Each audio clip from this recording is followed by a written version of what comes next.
잘 되면 내 탓, 안 되면 남 탓이라는 말을 들어보셨을 겁니다.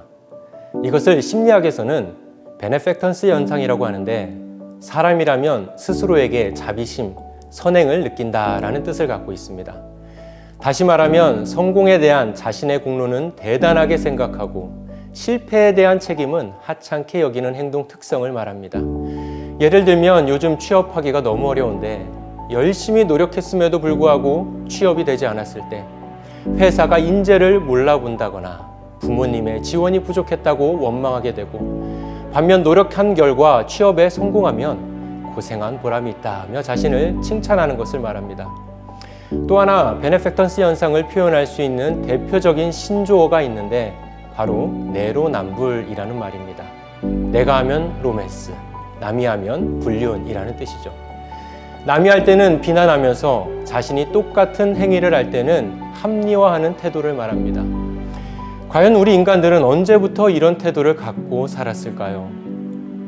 어렵게 찾을 것도 없이 태초로 거슬러 올라가서 아담과 하와를 보면 쉽게 발견할 수 있습니다. 하나님은 선악과를 먹고 난 후 하나님의 낯을 피해 나무 사이에 숨어 있는 아담을 부르시며 아담아, 내가 어디에 있느냐 하고 물으십니다. 아담은 내가 동산에서 하나님의 소리를 듣고 내가 벗었으므로 두려워하여 숨었다고 말합니다. 그때 하나님께서 누가 너의 벗었음을 알렸으며 먹지 말라고 명령한 선악과를 왜 먹었는지 물어보십니다. 물론 하와에게도 왜 이런 일을 행하였는지 물으시는데, 이들의 대답을 보면 전형적인 베네펙턴스 현상을 보입니다. 아담의 대답은 하나님께서 주셔서 나와 함께 하신 여자가 선악과를 나에게 주었기 때문에 내가 먹은 것입니다.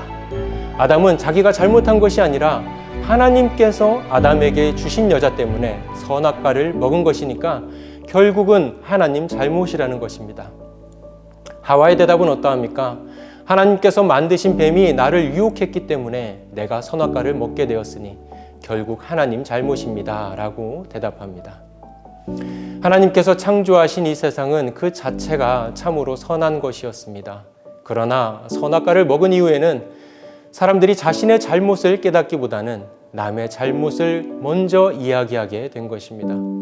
내 일이 잘 안 풀리는 것은, 나의 능력을 인정받지 못하는 것은 이 세상이 잘못되었기 때문이다. 내가 공부를 못하는 것은 환경이 좋지 않아서이다.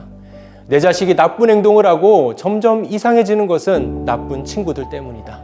내가 삐뚤어지는 것은 부모님의 무관심 때문이다. 이와 같이 모든 불행의 원인을 다른 곳으로 돌리게 됩니다. 여러분이 알고 있는 유명한 이야기가 있습니다. 육지가 바다보다 낮은 지역인 네덜란드에서 어떤 아이가 2개의 구멍이 난 것을 발견합니다. 그리고 그 아이는 목숨을 다해 그 구멍에 손을 넣어 구멍을 막아내고 마을을 지켰다는 이야기입니다. 만약 그 아이가 2개 구멍을 보고 누가 둑을 이렇게 쌓았냐고 남 탓만 하고 있었다면 마을은 물에 잠기고 말았겠죠. 남 탓만 하고 있으면 아무것도 달라지는 것은 없습니다. 예수님께서 형제의 눈 속에 있는 티는 보고 내 눈 속에 있는 들보는 깨닫지 못하는 것을 책망하시며 우리에게 던져주시는 메시지는 나를 먼저 바라보라 라는 것입니다. 남 탓이 아닌 내 탓을 통해 회개하며 하나님 앞에 부끄러운 모습들을 내어놓을 때 우리의 삶은 더욱 선하고 아름다운 것들로 가득 채워지게 될 것입니다.